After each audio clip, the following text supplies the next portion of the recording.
What's left to be considered before making that decision? Well, first I wanted to come and see if we had a headquarters here. They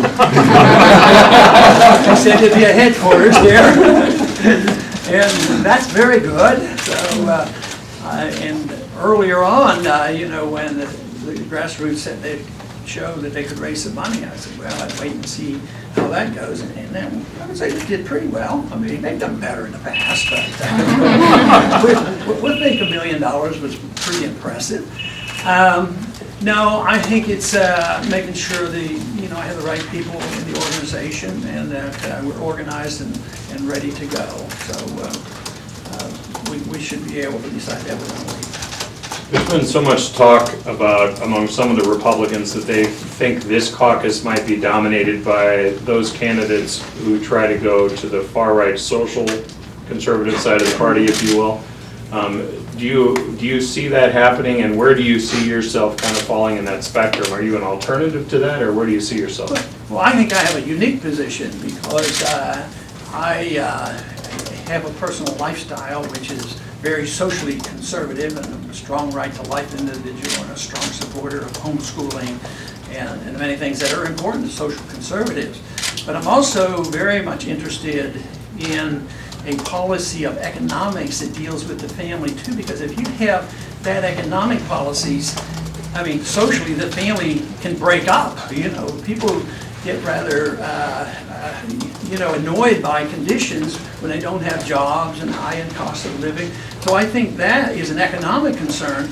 But I think my position is totally unique in the sense where I can be, very, very conservative on the social issues, at the same time not being an authoritarian in saying that I am going to tell everybody how they're going to run their lives.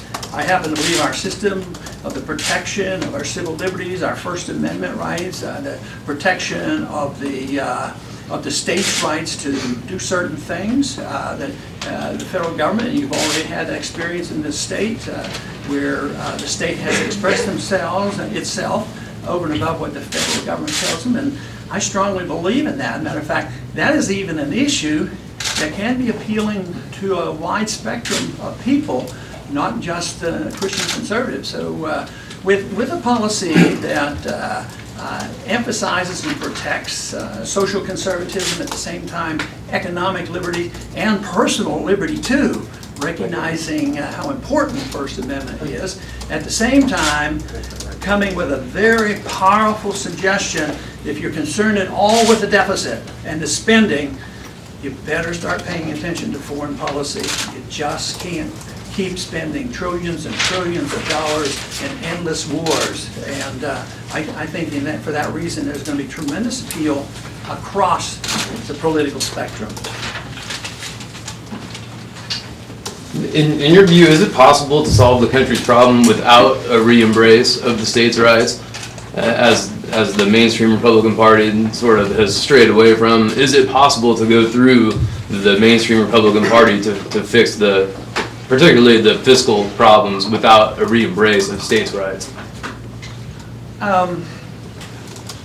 Well, I don't think you have many choices about whether you're going to go through the Republican Party or another party, a Democratic Party. You can think of alternative parties, but the system is biased against alternative parties. Then you have the two parties, and so you say, well, it's not likely that there'll be fiscal restraint from the Democratic side because they, sort of endorse it. Republicans talk about it, but they don't do it. So I think your question means is, can you really go through the Republican Party to accept these changes? Will they really cut back?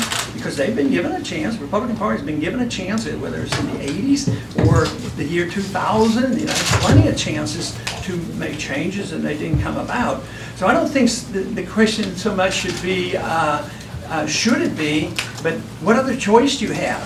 Whether or not the Republican Party will be successful is another thing. Now, if the Republican Party ends up with a conventional politician and say, well, we got to go slow, we got to raise the national debt limit, we got to borrow more money, we got to bail out everybody, too big to fail is very important because we'll have a crisis if we don't continue to bail people out. I mean, if you have that, no, the problems won't be solved with the Republican Party. You're going to have ideas that are different. The status quo has to be challenged. And I've been sort of trying to do that for 20 or 30 years and trying to get things changed before they got so bad. Do you have a theory of why so few of the Republican candidates are hesitant to do that? I mean, during Thursday's debate, you were the only person standing up there talking about the Constitution and states' rights, and it was the same in NOA. Do you have a theory as to why they're so, especially given if there's a silver bullet to fix all the problems, that the return everything to the states is just such a simple, logical thing, yet they're just so slow to come along, and it leaves you up there as the only person.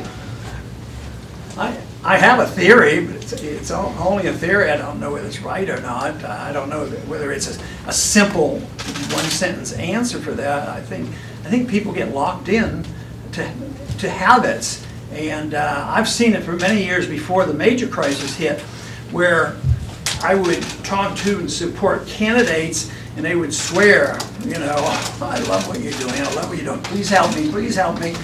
But within a week, I knew whether or not they would be doing what you suggest they should do. Because within a week, what happens is the establishment, the people who've been there for 20 and 30 years, it's a hierarchy, and you move up the system, they'll come in and the individual will say, well, I'm going to take a tough stand on this, I don't think you're doing right, to the Republican leadership. And I said, you know what, you might need something in your district. You know what committee do you want to be on? Do you want to be a team player? That was always the litmus test of when the arms were being twisted. And I remember on prescription drug, I believe that was the one that went way late in the nighttime. And many arms were broken at, and I twisted arms. And the ultimate thing was the lobbying would go on. This went on for hours and hours and hours. The lobbying would go on to the individuals, and even the president may call. But eventually, the speaker would come and sit down beside them, and they said, are you going to be a team player, or are you just going to run off on your own? And they fall to that. But I think the atmosphere has changed. I think the younger people that came in this time are less determined. Each vote will be testing this thesis, but I think it's much healthier now than it was. The people, though, have awakened, and they have been sending messages and sending new people to Washington. So there's reason to be, optimistic that there are some changes. But it's that culture that's in Washington that has existed for so long, and the people have to change first, which is something I argue all the time at our rallies. The people have to change, then the Congress will change, and sometimes the Congress, matter of fact, almost always, government and Congresses are generally way behind. People are way ahead. I mean, let's say the statistic that says 70% of the people think we ought to end the war in Afghanistan. Well, why hasn't it ended? But I think it takes time for them to get this real message. But that is what's happening right now.